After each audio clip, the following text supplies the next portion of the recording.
Bienvenidas y bienvenidos a este programa especial de Menos Mal y Hasta el Hueso. Ya les doy la bienvenida a mis aquí casi colegas Lucía D'Angelo y Santiago Mainardi. Bienvenida, Lu, ¿cómo estás? Hola, muchas gracias. Gracias por la presentación de Casi Colegas. Acá estamos compartiendo un espacio que la verdad que fue muy productivo para nosotros con Santi como equipo.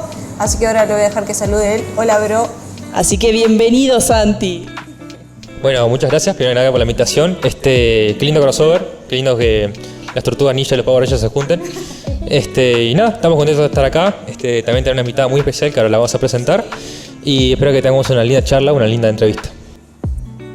Les contamos que Hasta el Hueso es un programa que es producido y conducido por Santiago y Lucía, que, bueno, está llegando al final de su primer ciclo, pero ¿tiene ahí unas miras de continuar o no? Veremos, hay unos planes a futuro. Ya creo que estamos cerrando el año, aunque parezca pronto, en octubre, sí. Pero ya estamos proyectando cosas para el año que viene, así que veremos qué sale. Formamos un lindo equipo de trabajo, nosotros dos juntos salimos de la universidad, de lo que fue Viernes con Vos, así que invitar también a eso, ¿no? A que se animen, a que también se formen, que está muy buena la experiencia de comunicar y de poder hacer radio. Y ya le damos paso a nuestra invitada de este programa especial. ¿Por qué especial? Estamos, bueno, en este mes de octubre también y tenemos nada más y nada menos que una invitada que viene desde el País Vasco. ¿Cómo te gustaría denominarte o presentarte? ¿Desde dónde sos? ¿Desde dónde? Del País Vasco. Yo creo que lo has dicho muy bien, sí. Porque hay mucha gente que asocia, bueno, es española, es europea, no, es del País Vasco. Sí, del País Vasco, efectivamente. Y Saro Gorostidi, ¿cómo llegaste acá al Uruguay?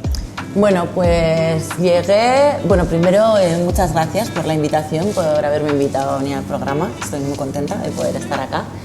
Y bueno, os cuento que llegué por un grupo de investigación que hay acá en esta universidad, que es el grupo de investigación GEPADE, que es el grupo de investigación que investiga en participación y en descentralización. Son compañeros y compañeras del Departamento de Ciencias Sociales, de Trabajo Social y de Ciencia Política, también son profesores. Y ellos trabajan unos temas que tienen mucho que ver con los temas que yo trabajo también allá en el País Vasco, porque yo también pertenezco a un grupo de investigación allá que se llama Partehartuz, que significa participando en euskera. Y nuestro grupo de investigación también somos muchas y muchos investigadores los que tomamos parte ahí, también somos gente de sociología, de trabajo social, de ciencia política. Y trabajamos mucho los mismos temas que se trabajan acá, que tienen mucho que ver con la participación y con el desarrollo comunitario. Entonces, todos nosotros nos unimos en un grupo de trabajo, que es un grupo de trabajo sobre metodologías participativas y procesos participativos, que se engloba dentro de CLACSO, la Conferencia Latinoamericana y Caribeña de Ciencias Sociales. Nosotros, desde el País Vasco, también tomamos parte en esta conferencia, porque siempre hemos visto que para nosotros la referencia está mucho en América Latina y en el Caribe, sobre todo en esta serie de temas que tienen que ver con el desarrollo comunitario, la educación popular, la participación. Acá lleváis muchos años trabajando esto, sois referencia por ese lado, en la academia y en la práctica. Y entonces a nosotros siempre nos ha interesado poder aprender también desde ese lugar. Entonces, tomando parte en este grupo de trabajo de CLACSO, pude coincidir con unos compañeros y compañeras de acá de la universidad y tuvimos la gran suerte que el año pasado, además, un compañero, Mariano, estuvo haciendo una estancia de investigación en nuestra universidad y en nuestro departamento. Así que yo vi lo que estabais haciendo acá y dije, bueno, ¿yo puedo ir allí a hacer una instancia de investigación? Y me dijeron que sí, que adelante. Así que así me vine. Nos tiraste como muchas cosas de repente, que están todas muy interesantes, pero vamos a por ahí ir de a poquito con cada una. Recién nos comentabas que lograste un vínculo que prácticamente traspasa fronteras, traspasa miles de kilómetros. Mi pregunta surge a partir de ¿cómo te interesan estos temas que estás tratando ahora, que estás investigando? ¿Cómo es que nace una inquietud y más o menos en qué momento de tu vida nacen estas inquietudes? Vale. Igual es importante también situar para esto un poco la cultura política del País Vasco, ¿sí? Nosotros tenemos una cultura política que es muy colectiva. Nosotros tenemos, por ejemplo, el récord de personas asociadas que existe en Europa.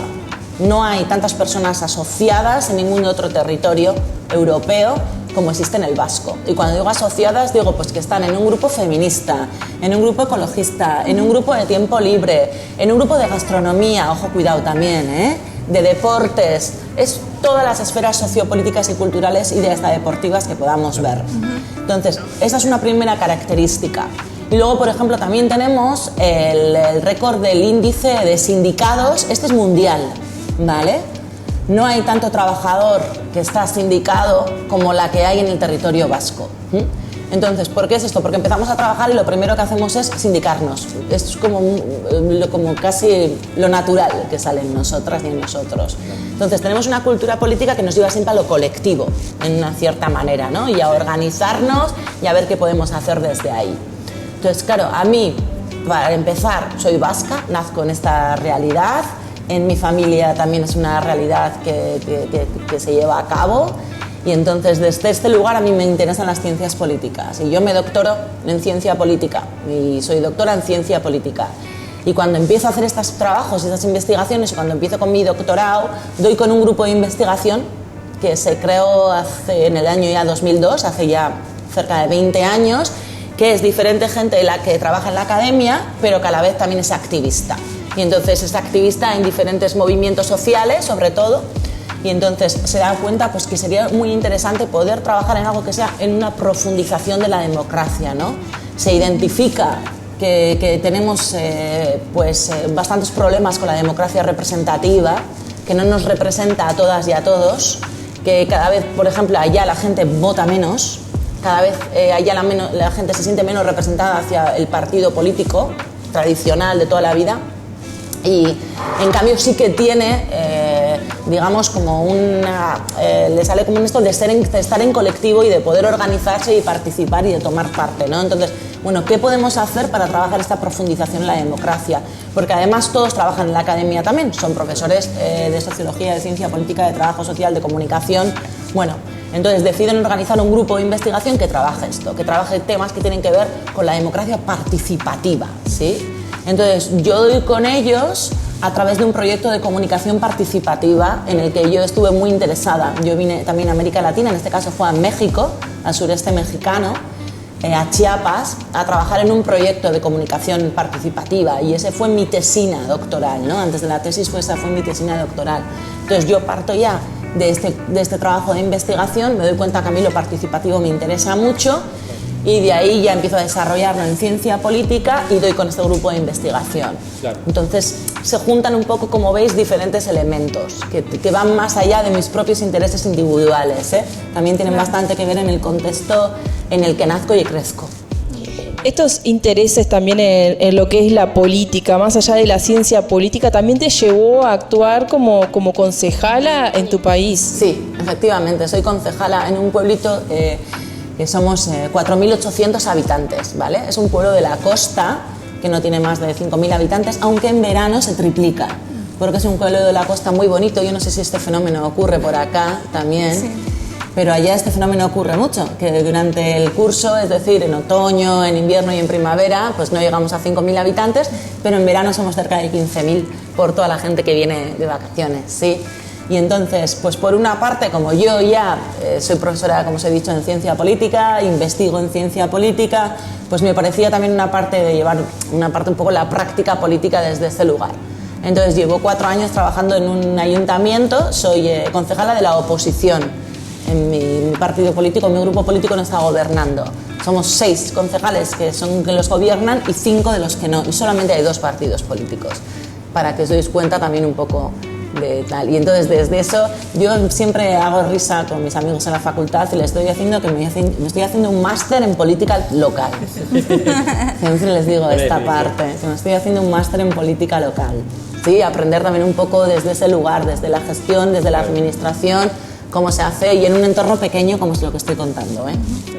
Y yendo para atrás, hablando de máster, también la licenciatura, venís del ámbito de la comunicación. Sí, efectivamente, yo vengo del ámbito de la comunicación. ¿Cómo fueron esos inicios? Vos iniciaste en la parte de periodismo, audiovisual. ¿Cómo fue eso? ¿Y cómo fue eso a hacerlo en el País Vasco y en qué momento histórico? Vale.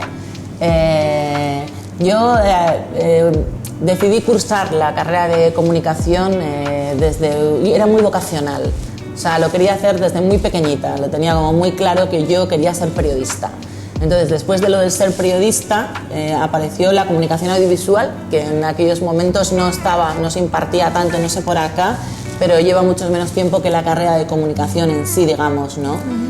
Desde ese sitio. Y entonces, lo que me movía también era una imagen muy idealizada del periodismo y muy romántica, lo podríamos decir también de esta manera, ¿no? Yo quería contar las injusticias que ocurrían en el mundo. Tenía una madre que le ha gustado siempre mucho ver documentales, y ha habido una periodista, Carmen Sarmiento, si no me equivoco en su apellido, que a mi madre le encantaban mucho esos documentales de esta mujer, que era Mujeres en América, por cierto, uno de ellos. O, bueno, no os voy a decir más títulos, pero es una periodista muy interesante. Y entonces, bueno, también esta serie de cosas influyen, ¿no? Entonces, mi madre, si ponía algo en la televisión, eran esta serie de documentales, que a mí también me interesaban mucho. Y entonces, desde esta idealización romántica del querer estar allá, fue de donde me nació esta vocación de poder estudiar la carrera. Lo que pensó que luego cuando la empecé a ejercer, como que toda esta ideario se me desapareció. Por una parte sí que hacía un programa muy bonito de radio también con mis amigas y mis amigos que me encantaba, los jueves, que llamamos Gauaren Egaletan, en las salas de la noche, y era como una especie de magazine nocturno en el que disfrutaba muchísimo. Y luego para ganarme también un sustento empecé a trabajar en la televisión pública vasca y trabajaba en informativos, y ahí me di cuenta pues que al final haces la noticia que te manda el editor o la editora, claro. Pocas veces puedes elegir lo que puedes hacer, tienes 1 minuto y medio para contar algo que crees que necesitaría muchísimo más, y entonces ahí empezó un poco a cambiar mi visión alrededor de esto, ¿no? Y de los informativos me pasé a los programas infantiles, fíjate que saltó de un año a otro, porque me dio tanto disgusto. Bueno, disgusto es personal, hay gente que le encanta, ¿eh? Claro. No estoy diciendo con esto que sea malo, por favor, que se me entienda bien. Simplemente que yo no me sentí muy a gusto en ese escenario. Y entonces pasé a trabajar en programas infantiles y ahí hice de todo. O sea, fui productora, fui guionista, fui ayudante de dirección, hice de todo. Y claro, me gustó muchísimo también porque la comunicación y la televisión, cuando haces esta serie de cosas, te das cuenta también mucho que es un trabajo en equipo, ¿no? En equipo. Aquí estáis 4 y si no estáis los 4 trabajando a la vez en esto no sale, ¿no? Y es algo que es muy bonito, ¿no? El trabajo en equipo y el llevar a cabo, y fueron unos años muy bonitos para mí, pero ahí fue cuando empecé a darme cuenta pues, que yo no me veía muy bien situada en esos escenarios comunicativos. Y fue cuando empecé a trabajar toda esta idea de, bueno, ¿y por qué no di un salto? Y empecé un poco con la comunicación social, a hacer este máster de comunicación social. Supe que existía la comunicación participativa, que fue algo que me interesó muchísimo, y de ahí pasé a la participación y al desarrollo y a la ciencia política, que es donde la verdad me encuentro muy a gusto. Ajá. Yo preguntarte un poco más sobre las cuestiones de género, que me parece que también es un tema que en la sociedad en la que vivimos está tomando un rol bastante importante y que quedan muchísimas cosas por hacer aún. ¿Cómo viviste durante tu trayectoria, no solamente educativa, sino que profesional, el hecho de ser mujer? Vale, yo creo que es una cosa, yo siempre digo que te cambia la vida al ponerte las gafas moradas, ¿verdad? Como cuando empiezas a darte cuenta y a tomar conciencia de una serie de cosas que crees que son normales, ¿no? Y te das cuenta que normales no lo son, ¿no? Entonces, poner ejemplos, ¿no? Me acuerdo muy bien cuando empecé a trabajar por primera vez en la universidad, que es el año 2004, hace mucho tiempo ya, ¿no? Y me presentaron en aquel departamento y me presentaron a 3 catedráticos que estaban en aquella facultad. Y lo primero que hicieron aquellos hombres, cuando me presentaron, esta es la profesora que viene a hacer una sustitución, porque empecé trabajando haciendo sustituciones en la universidad y tal, fue mirarme de arriba a abajo, pero sin cortarse ni un pelo, mirarme de arriba a abajo, reírse y decir, bueno, hemos ganado con el cambio, ¿no? Entonces, en aquel momento, o sea, no tenía ningún recurso ni ninguna cosa de cómo contestar ante esa situación, ¿no? Pero lo único que decía mi cabecita dentro de mí era, no les rías la gracia, no les rías la gracia. Entonces, lo único que la manera que pude responder fue quedándome seria y mirándoles un poco perpleja ante esto, ¿no? Entonces, desde ese goteo de diferentes cosas que te van ocurriendo en la vida, yo creo que hay poco a poco vas identificando que hay algo que no está bien, ¿no? Que hay algo que es un poco diferente, que a nosotras en cualquier profesión se nos juzga antes como mujeres, y como mujeres digo con una mirada patriarcal, de si gustas o no gustas, si eres reproductiva o no eres reproductiva. O sea, hay un montón de elementos que entran ahí antes de decir si eres buena periodista o mala periodista, o si eres buena profesora o mala profesora, o investigar, me da igual en qué profesión podamos elegir. Yo creo que eso es un cambio que es muy diferente, que ocurre tanto en hombres como en mujeres, ¿no? Una de las primeras cosas que nos ocurre, pero hay muchas más, en el que puedes darte cuenta del diferente trato que se da en una sociedad cuando está regida por el patriarcado como es la nuestra, porque por desgracia no hay ninguna sociedad mundial, hay pequeñas, dicen que existen en lugares, pues podemos encontrarlo en lugares indígenas, no sé si todavía hoy en día sigan existiendo, pero yo sí que me he visto algún documental de sociedades matrilineales, le llaman, más que matriarcales, ¿no? Una de las cosas que se dice en la sociedad vasca, por ejemplo, también ha sido que ha sido matriarcal, ¿no? En el aspecto de decir, pero no es real, hoy en día está totalmente atravesada por el patriarcado exactamente igual que otras, ¿no? Pero sí es verdad que, por ejemplo, a la hora de la herencia, de que era el primer hijo, el mayor, el que se quedaba con la casa, ¿sabe? Igual si fuera chico o chica, se quedaba con la casa, ¿no? Había toda una serie de trabajos, pero esto también tenía que ver mucho con lo que había. Y mucha gente salía a pescar, se salía por el bacalao, se salía por la ballena, estoy diciendo años para atrás. Entonces las mujeres hacían un montón de trabajos que en ningún otro lugar de Europa se veía que los hicieran, ¿no? Claro. Como ser las que pasaban en río con la barca, trabajaban en la tierra exactamente igual, sin ninguna diferencia al varón. Pero claro, nadie preguntaba luego quién era la que cocinaba en casa, ¿no? Si el varón o la mujer cocinaban de igual manera dentro de la casa, porque fuera sí trabajaban igual, pero dentro, ¿no? Hay toda una serie de cosas en trabajos reproductivos y en los trabajos que tienen que ver con lo privado, ¿no? En política es una de las primeras cosas que aprendemos, ¿no? Cuidado con esta distinción de privado y público, ¿no? Porque en esta distinción es cuando te das cuenta que la política lo abarca todo, ¿no? Te quería preguntar, hablabas antes de este descontento que tuviste cuando te enfrentaste a lo que es el periodismo, al ejercicio mismo de la profesión. ¿No sentís que por ahí ese sentimiento de luchar contra las injusticias se reconvirtió, se transformó de alguna forma ahora como investigadora? Sí, totalmente. Y desde la ciencia política yo creo que agarré mucho esta pasión que me mueve, ¿no? Para decir, bueno, pues ¿cómo podemos cambiar las cosas? Que al fin y al cabo es cuando te das una conciencia de decir, bueno, ¿vivimos en un mundo desigual? Sí, tanto entre hombres y mujeres como entre gente que vive en unos lugares y otro, ¿no? Y lo fuerte es que lo que te hace diferente es dónde naces. Y tú nadie lo elige. Nadie elegimos dónde nacemos. Y unos tienen una suerte en la vida de nacer en una casa donde hay, por ejemplo, un capital o unos estos económicos que otra gente no. Y eso nos determina un montón, ¿no?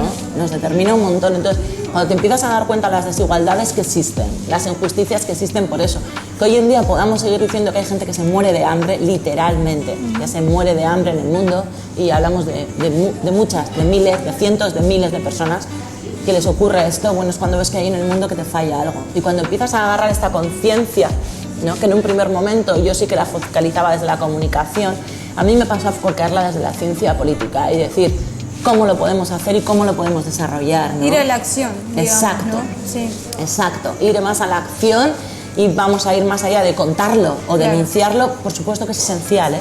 No estoy quitando que ese trabajo sea menor, porque es esencial.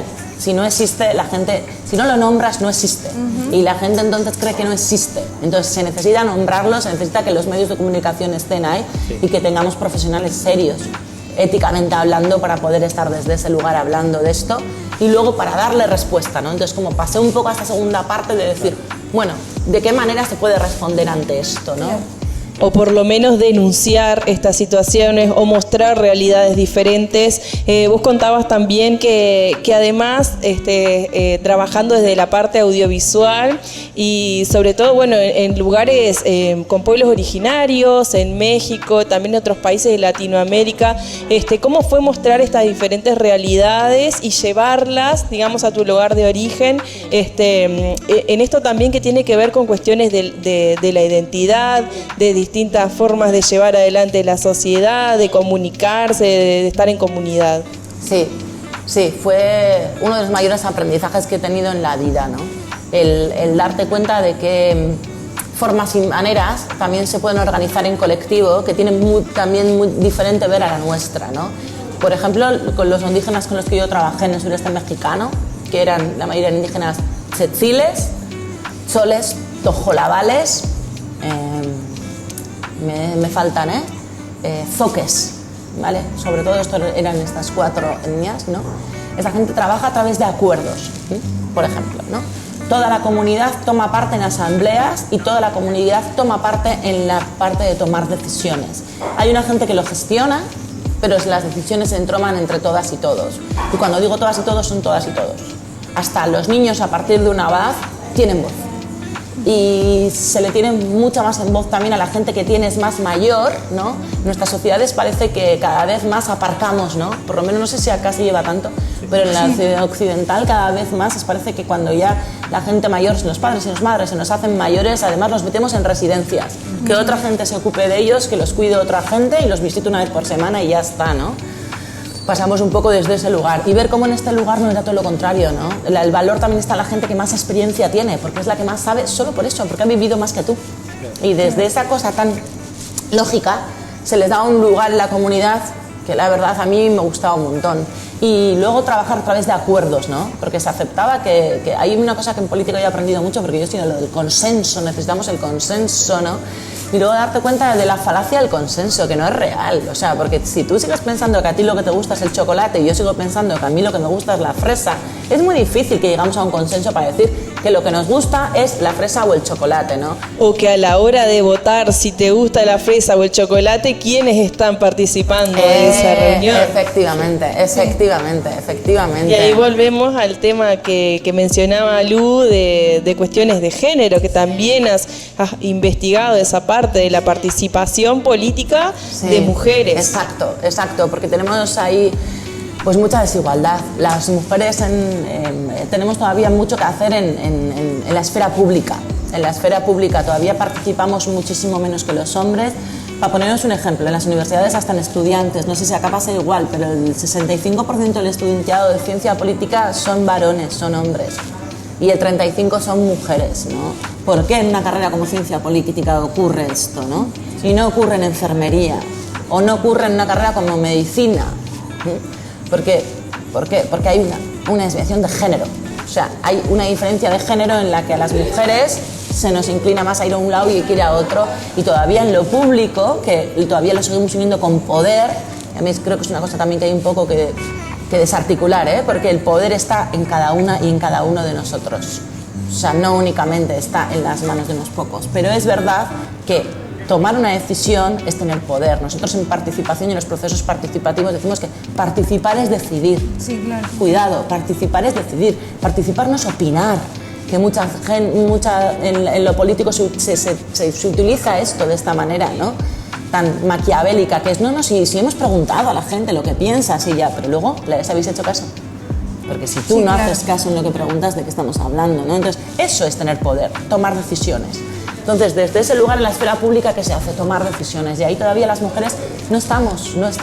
Faltamos un montón desde la esfera pública de las instituciones, ¿vale? Hasta la parte más baja, ¿eh? Tú pones a hacerte un proceso participativo en un barrio y no sé si aquí ocurre lo mismo, porque también hay diferencias culturales a tener en cuenta y yo creo que aquí participáis más o os veo más sociables, no sé. Pero allá, por ejemplo, mujeres mayores de 55 años no van a hablar en público porque están aterradas, tienen pánico para hablar en público y no van a aparecer, aunque sea delante de un grupo, porque se sienten que no saben, que no han estudiado, que no tienen ningún nivel muy parecido al de otros y otras. Y entonces, desde ese lugar es, bueno, si no identificas que hay una diferencia de género desde este sitio, no le vas a poder dar respuesta. Entonces, bueno, pues empieza a dar respuestas. En vez de hablar, vamos a pasar papeles y vamos a hacer que escribamos. Y no tenemos que escribir tampoco mucho, porque la gente también puede asustarse con esto, ¿no? 3 palabras importantes que tú creas que tienen que ver para el barrio, ¿no? Y desde ahí luego tiras. Pero ¿con eso qué haces? Por lo menos garantizas una igualdad. Garantizar la igualdad de que todo el mundo pueda participar. Y desde la comunicación, ¿cómo abordas estos problemas? correctamente la comunicación participativa. Capaz es una rama que no es tan conocida de la comunicación, es más conocido capaz el periodismo, el audiovisual, pero lo participativo como que, si bien está integrado en la sociedad, no se ve tan públicamente. ¿Qué labor hace un comunicador participativo? A mí me gusta mucho diferenciar entre comunicar e informar, ¿vale? Informar es unidireccional. Yo lanzo una información y estoy informando de lo que ha sucedido hoy en cualquier lugar. Comunicar viene de la raíz communis, de la raíz latina communis, ¿no? Que viene de ¿qué? De compartir, ¿no? Compañero. ¿Quién es un compañero? El que comparte el pan. Cuando hablamos de comunicación, hablamos de compartir algo con otra persona. Entonces tiene que existir un feedback. Tienes que intentar garantizar un feedback, y esa es una de las primeras características y más importante que tiene un comunicador popular o un comunicador participativo, ¿no? Mario Klaplun es uno de los autores más importantes, de nuevo latinoamericano, uruguayo, porque es el que más ha desarrollado esto. Su libro El comunicador popular para mí es una biblia en este tema, ¿no? Entonces, una de las primeras cosas de lo que habla, ¿qué es? Hay que trabajar el feedback sí o sí. Porque si no trabajamos el feedback, ¿cómo lo hacemos? ¿Cómo trabajamos el feedback? Hay que contextualizarlo y hay que poner en cada lugar. Es muy diferente una radio con estas características en Montevideo que en El Salto, en cualquier lugar de Brasil que en cualquier lugar de México, y por no contaros del País Vasco y de otro lado. Entonces también te tienes que contextualizar y ponerte en qué lugar estás y de qué manera puedo hacerlo, ¿no? Bueno, ¿cómo lo puedo desarrollar? ¿Cómo lo puedo hacer? Puedo tener una antena abierta para que los oyentes me digan qué temas les gustaría que tratáramos. Y no los elegimos ni nosotros ni un editor. Es la propia audiencia a la que le decimos, oiga, dejamos este teléfono y este lugar para que nos lancen temas. Y, por ejemplo, es una manera de empezar a crear ese hilo de feedback, ¿no? Los temas te los determinan ellos. Y en el programa semanal, hasta el jueves, vamos a tener para poder recibir este feedback y decidir entre los temas que nos han comentado cuál es el que vamos a hacer. Una de las maneras. La creatividad existe y en ese lugar también no hay recetas mágicas, ¿eh? Luego cada uno tiene que elegir una forma y una manera de hacerlo, ¿no? Saber si llega o no llega. Yo, por ejemplo, el proyecto que investigué era muy bonito porque estaba en comunidades indígenas que viven muy lejos una de la otra y algunas de ellas están bastante aisladas. Tienes un ómnibus, un camión que te llega allá, pero hay que recorrer muchos kilómetros, ¿no? Entonces, había una serie de personas que eran capacitadores de comunicación, que acudían a la capital, que era San Cristóbal de las Casas. Este trabajo estaba subvencionado por una ONG. Entonces venían a la capital y traían toda una serie de temas que habían salido en su comunidad para tratar. Entre ellos elegían qué temas había que tratar, de qué manera y de qué forma, y se los repartían para que después, cuando volvieran a su comunidad, tratar cada uno este tema. Entonces, cuando nos volvíamos a ver, venían cada uno con su material. Claro. Entonces traían cada uno con su material y ahí armábamos una cinta de escucha, un radiocassette, sí. Y entonces luego con estos radiocassettes lo que se hacía eran escuchas colectivas, es decir, se grababa, se hacía en San Cristóbal y de allá se agarraba este radiocassette y se volvía a la comunidad con el radiocassette. Y se llamaba a una escucha colectiva, se reunía toda la comunidad a escuchar la cinta. Entonces mientras se iba escuchando se paraba y se recibía el feedback. Bueno, pues este tema me parece muy interesante porque acá también nos ocurre. Oye, nos gustaría mucho más poder hablar de este asunto porque tenemos no sé qué. Y el capacitador vuelve otra vez a agarrar la información. Entonces cuando vuelve, primero con las cosas que ha agarrado, ya empezamos la ruleta, entonces dice, bueno, pues ya con estas cosas que han salido aquí yo ya monto y empiezo yo a organizarme para cuando vuelva. Y organizas así una comunicación circular, digamos, ¿no? Que cuando llega se recoge y se vuelve a recoger la palabra y se da, ¿no? Claro. Entonces no hablaríamos de información, sino ya estaríamos hablando de comunicación, de un proceso circular. Sí. Yo capaz que te hago un poco volver a no solo tu parte profesional, sino tu parte humana, porque se te ve una persona muy empática, que se preocupa desde el vamos hasta el hacer. Entonces, como docente, ¿qué te ha llevado a vos como persona el hecho de encontrarte con estudiantes que también te pueden aportar no solo a tu vida profesional, sino a tu vida como distintos ejemplos o distintas maneras de percibir realidades? ¿Qué tan constructivo ha sido para vos esa parte? Sí, pues me gusta que me hagas esta pregunta porque es una base de mi trabajo, por eso creo que me gusta tanto. Creo que la docencia y la formación universitaria tienen un objetivo principal, que es el aprender a cuestionarse a uno mismo. Yo creo que eso es esencial, y a una misma, es esencial. Da igual la carrera que estudies, desde veterinaria hasta nutrición, pasando por derecho y llegando a comunicación. Me da exactamente igual. Si uno en esos 4 o 5 años, allá los grados son de 4 años, acá también creo, ¿verdad? Depende, pero bueno, en estos 4 o 5 años del que llegue a esta formación, aparte de recibir, por supuesto, las competencias necesarias para desarrollarte en el grado profesional que has elegido hacer, tiene que aprender a cuestionarse a sí mismo y a poder leer la realidad y poder argumentar alrededor de ella, ¿no? Uno de los pasos más importantes es cambiar de dar opiniones a dar argumentos. Esto es una de las bases más importantes que aprendemos en la universidad. Por eso nos enseñan a investigar, sea cual sea la carrera que estudiamos. Nos enseñan a investigar porque nos enseñan el método científico, ¿no? Mediante el cual aprendo a una hipótesis, probarla y no probarla, y poder ir más allá de la mera opinión, ¿sí? Y poder hablar de certezas desde el lugar de que las investigo, las pruebo y las hago, ¿sí? Entonces, en este cuestionamiento de uno mismo, el alumnado también tiene un papel muy importante con el docente, que es cuestionarle también su propio trabajo y la manera y la forma en la que tiene, ¿no? de acercar ese tipo de conocimientos al alumnado que va a clase, ¿no? A mí me gusta mucho hablar de las clases magistrales participativas, que me consta que por lo menos aquí en Ciencias Sociales y en Trabajo Social se llevan a cabo, ¿no? Que es una manera de decir, bueno, o sea, estamos aquí los docentes y los estudiantes, pero uno de que otros tenemos que aprender de nosotros mismos. Y para empezar, nosotros ya llegamos con unos conocimientos. Aquí no es que llega nadie desde cero que no sabe nada. Cada uno trae sus saberes. Y a partir de esos saberes, en los que sitúas ese aula y esa clase con la que vas a compartir 15 semanas, que por lo menos ahí es lo que nos suele durar un cuatrimestre, organizas esas 15 semanas para decir, bueno, alrededor de estos saberes y estos conocimientos que tenemos acá, ¿qué nos puede interesar? ¿Cómo lo podemos hacer para adelante, ¿no? Porque es muy importante el estar a gusto y que te interese. Si no estás a gusto en una clase, vas a dejar de ir o no vas a aprender. El aprendizaje y el estar contento con ese aprendizaje, que te interese algo, va de la mano. Si no, no aprendes. Si no, no aprendes.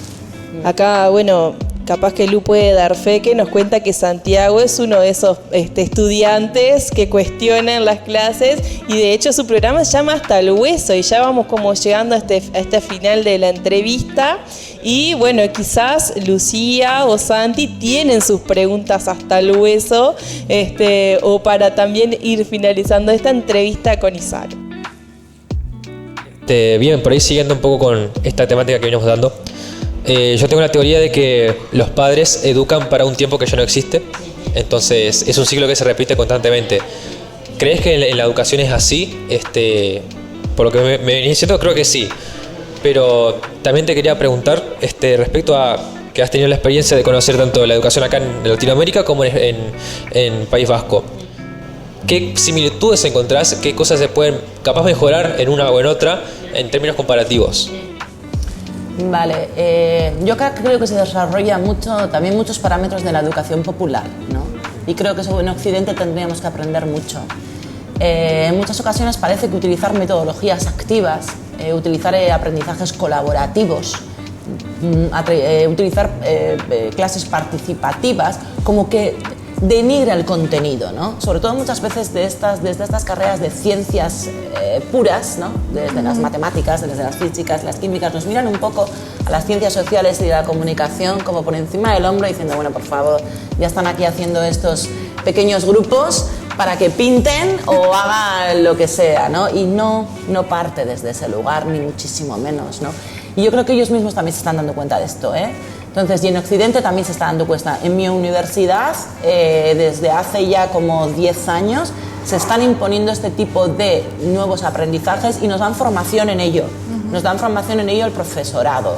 Y cada vez más somos los profesores y profesoras los que más utilizamos, ¿no? Aprender a debatir y aprender a debatir problemas éticos. Un médico tiene que saber debatir problemas éticos y tiene que saber argumentar sobre problemas éticos. Aparte de saber de anatomía, por supuesto, si nadie lo quita, pero también hay una serie de razonamientos éticos que tienen que estar en el fondo de toda carrera, porque me da igual que hablemos hasta de un veterinario, de un arquitecto o de un agrónomo o una agrónoma. tiene que saber también esa serie de cosas. Entonces, desde ese lugar, yo creo que sí se están dando pasos para un poco situarse en el siglo XXI. ¿Dónde creo yo que seguimos un poco todavía retrasados? En la historia esta de las tecnologías, ¿vale? Ahí yo creo que hay todavía un paso y hay algo también que nos preocupa, por lo menos en mi universidad y en mi facultad, nos preocupa cada vez más, porque son alumnos que ya son nativos digitales, ¿vale? Yo cuando les digo que estudié la carrera sin un móvil y sin una computadora, les entra cara de pánico, realmente ponen cara de pánico, de susto, de en plan, ¿de dónde viene esta mujer? ¿Del Paleolítico? ¿Cómo lo hacíais? ¿Cómo es posible? ¿No? Ahí hay un salto cualitativo muy grande, muy grande. Entonces, ¿qué es lo que está desarrollando esto? Cosas muy buenas, pero también una serie de cosas que no son tan buenas. La atención no es para nada parecida. La gente se está acostumbrando a leer como mucho 40 caracteres. Mandas leer un artículo académico y asusta. Es muy difícil mantener una atención más de un cuarto de hora. Bueno, hay una serie de cosas también ahí, por hablar también de lo negativo, ¿qué tal? Yo una de las primeras cosas que les digo en clase es que ahí nadie va a divertirse. Para divertirse tú quedas para ir con tus amigos, para ir al cine o para ir a bailar. A la universidad y a las aulas no vienes a divertirte, vienes a aprender. Sí, claro. A aprender pasándotelo bien, lo mejor posible, con los más intereses. Por supuesto, en esas estamos, ¿eh? No vienes a que sea un disco rayado y te vaya a echar, porque para eso hoy en día tienes internet. Me pongo cualquier charla, escucho a alguien y ya está, ¿no? Este tipo de enseñanzas, ¿no? Entonces yo creo que nos estamos situando en los aprendizajes colaborativos, colectivos, metodologías activas, esta serie de cosas, pero pues todavía que lo tecnológico nos queda un poco por ver y por aprender un poquito más allá, ¿no? Cuando ya el estudiantado es nativo digital. Ahí todavía yo creo que hay una serie de cosas para echarle un vistazo. Y en tu paso por Latinoamérica, por México, por distintos países que también estuviste en distintas oportunidades en cuanto a tiempo, estuviste un par de años en México y 2x3 te pegás como estas escapadas. Sí. En cuanto a lo cultural, al bagaje cultural que uno trae de su casa, ¿qué es lo que te llevas? Si te llevas cosas de cada lugar, si recoges algo y decís, lo tomo como propio porque me suma o porque me gusta como hábito, ¿qué es lo que te llevas de este continente, de este lado del mundo? De este lado del mundo, lo primero, la amabilidad. Que fíjate que yo creo que eso en Europa cada vez más se está perdiendo, ¿no? La amabilidad. Destaco mucho la amabilidad latinoamericana, la manera de decir buenos días, buenas tardes a esta gente que no conoces. O sea, allí no te saluda alguien que no te conozca. Acá saludar casi siempre, aunque no te lo conozcas, ¿no? La manera de relacionarse, yo creo que la amabilidad es algo que es revolucionario, ¿no? Yo no hago más que decirlo esto, porque últimamente parece que nos falta, ¿no? Que cada uno nos estamos metiendo en nuestro celular, que decís acá, en nuestra computadora, en nuestro mundo digital, y nos estamos olvidando que si el ser humano existe es porque existe otro y otra. Si no, no existimos. Existimos con el otro y con la otra, si no, no somos seres humanos, ¿no? Y esa parte yo creo que todavía en América Latina se cuida de una manera que a mí me llama la atención. Me sigue llamando la atención y es algo con lo que siempre me llevo de vuelta, ¿no? La educación, la educación a la hora de ser amable para con el otro, me refiero, desde ese lugar, no desde un lugar sumiso o obediente, no hablo para nada en eso, hablo desde un sitio, desde la legitimidad del otro. Es como que en esa serie de cosas en ciencia política aprendemos mucho de esto, ¿no? Como hoy en día, por desgracia, ¿no? Se está extendiendo mucho esto del neofascismo, que lo primero que hace es no aceptar el otro y la otra como legítimo otro o como legítima otra, ¿no? O sea, yo no te acepto y entonces ¿qué pasa desde la no aceptación? Que te odio. No hay otra cosa. La no aceptación trae el odio. Entonces, esta manera que tenéis acá de tratar a la otra y al otro, a mí me parece que es algo admirable y que es con lo que yo siempre me llevo desde estas tierras latinoamericanas.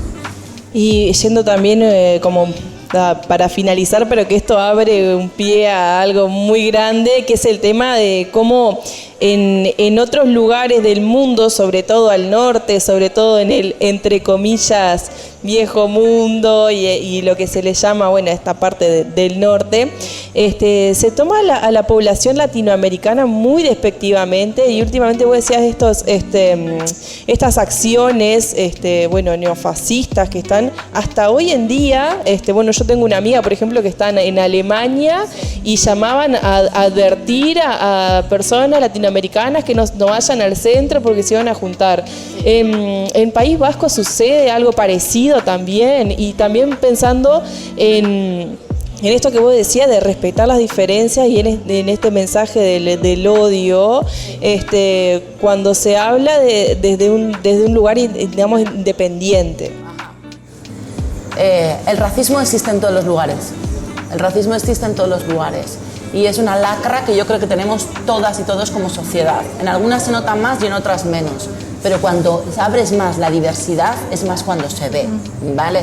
O sea, las personas que tenemos piel blanca somos unos privilegiados en este mundo. Y en ese triángulo de donde nos situamos arriba. Nosotros tenemos lo que la persona más beneficiaria es el BBVA, le llamamos, que es el burgués blanco, varón y adulto. Ese es el que está en la punta del triángulo de los privilegios del mundo. Entonces, a partir de ahí, si vas bajando, esto se repite en todos los lugares, ¿eh? Quiero decir, yo he visto mucho racismo en el Perú con la gente indígena, ¿sabes? De gente que es mestiza, que a mí me ha llamado muchísimo la atención. O sea, es algo que es una lacra como el patriarcado, y lo patriarcal que se repite en todos los lugares, ¿sí? En Europa, ¿qué está pasando? La inmigración, ¿vale? La inmigración. ¿Cuál es el discurso de odio que se utiliza allá? Por desgracia, el discurso que se utiliza y que cala, que es como que en la clase el que está más abajo tuyo es el que más daño te va a hacer. Ten cuidado con el inmigrante que te va a quitar el trabajo. Y aquí lo único que tenemos es cada vez más paro. Y entonces, si vienen los latinoamericanos, lo único que van a hacer es quitarnos el trabajo, quitar el trabajo a tus hijos. Las ayudas las van a recibir siempre ellos, no se las dan a tus hijos. Entonces, se construye un discurso, cuidado, y cuando digo latinoamericano, digo el subsahariano, el magrebí, que allí hay también un montón, ¿vale? De la África subsahariana, de la parte de Marruecos, Argelia, tal, y luego también de la África negra, ¿eh? Los senegaleses, tal, el color de piel, bueno, es una barbaridad. Ahí hacen muchos ejercicios de, por ejemplo, ir a intentar alquilar un piso. Y como si eres blanca, tienes muchísimas más posibilidades de que te lo alquiles que a una persona de color, o racializada, vamos a decirlo bien, ¿no? Porque el color lo llevamos todos, pero bueno. Isaro, muchas gracias por esta charla hermosa. Tirarte la frase del programa para que la continúes y dejarles el cierre a Santi y a Lu. Isaro, menos mal. Menos mal que he conocido a América Latina. Bueno, la verdad que estamos muy agradecidos también de tenerte acá. Siempre serás bien recibida. Y nos alegra también que puedas conocer Salto, lo que es el CENUR también. Acá un poco se da lo que vos hablabas de también una cierta sensibilidad al hecho de poder conocer gente de otras carreras, a no estar tan metido, focalizado en una sola disciplina, cosa que yo considero que está mal, que uno aprende más estando en comunidad con otra gente que piensa y actúa y quiere hacer cosas distintas. Entonces nos alegra que hayas pasado por acá y conocerte sobre todo para que puedas contar también tu experiencia, y siempre es bien recibida la perspectiva de alguien de afuera, porque nos da una frescura en el hecho de conocernos también a nosotros mismos. Así que te agradezco que estés acá. Muchísimas gracias a vosotros, muchísimas gracias. Bueno, yo agradezco esta comunidad que formamos nosotros como comunicadores, también con Meli, con otro grupo de gente que también nos gusta como compartir espacios, momentos, personas, conocimiento, porque eso también nos va formando como personas, también como comunicadores, y también que el periodista o el comunicador siempre tiene que mostrar distintas caras de una moneda. Exacto. Y tu opinión me parece más que válida, una mujer súper profesional, que me encanta que hayas estado por acá, por el CENUR, por Salto, y muchas gracias, Meli, por la invitación. Muchas gracias. Muchísimas gracias a vosotras y a vosotros. Menos mal que vine.